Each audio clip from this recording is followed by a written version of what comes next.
Saving your first $100,000 in Canada feels almost impossible right now. Rent is expensive. Groceries are expensive.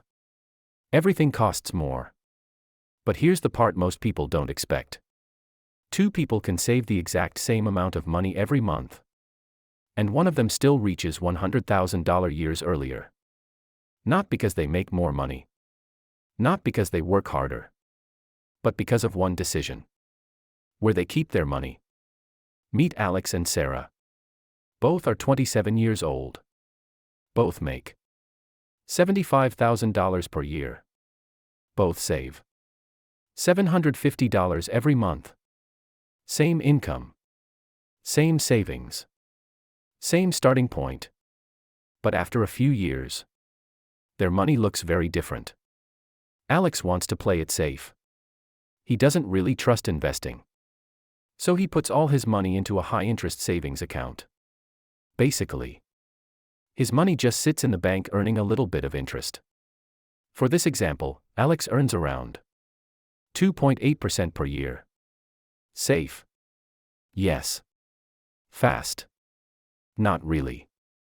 Sarah is nervous too. But instead of avoiding investing, she spends a few weekends learning the basics. And she realizes something important. Keeping all your money in cash can actually slow you down. So Sarah decides to invest. Not gambling. Not meme stocks. Not trying to get rich overnight. She invests through ETFs, also called exchange-traded funds. That means instead of betting everything on one company, she owns small pieces of hundreds of companies at once. Historically, portfolios heavily focused on U.S. stocks and technology have averaged around 12% yearly growth over strong long-term periods. Now, very important. That does not mean she will always make 12%. Markets go up. Markets go down. But historically, investing has grown much faster than keeping cash in a savings account over long periods of time. Now here's where things get interesting. Alex saves $750 every month in a high-interest savings account. At 2.8% growth, it takes him about 9 years and 8 months to reach $100,000. By then, Alex personally contributed around $87,000. And all that time, the bank growth added only about $13,000. But Sarah? Same salary. Same monthly savings. Same starting point. But instead of leaving her money in cash, Sarah invested into a mix of broad market, S&P 500, semiconductor, and AI-focused ETFs. Historically, portfolios like this have averaged around 12% yearly growth.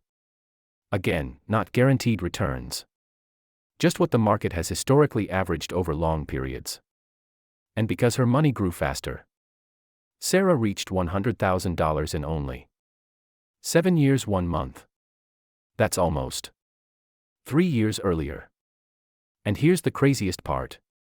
Sarah only had to personally contribute around $64,000. The market growth added roughly $36,000. Same person. Same income. Same savings habit.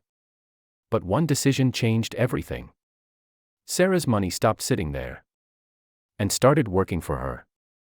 Now, this does not mean Alex is wrong. Savings accounts are important. Emergency funds should stay safe.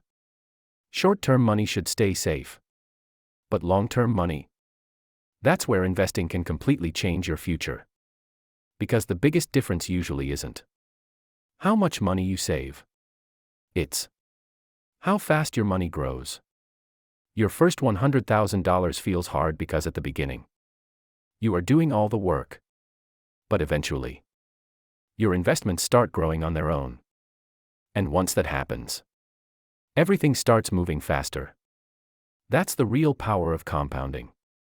Subscribe for more simple money breakdowns that can change your financial future.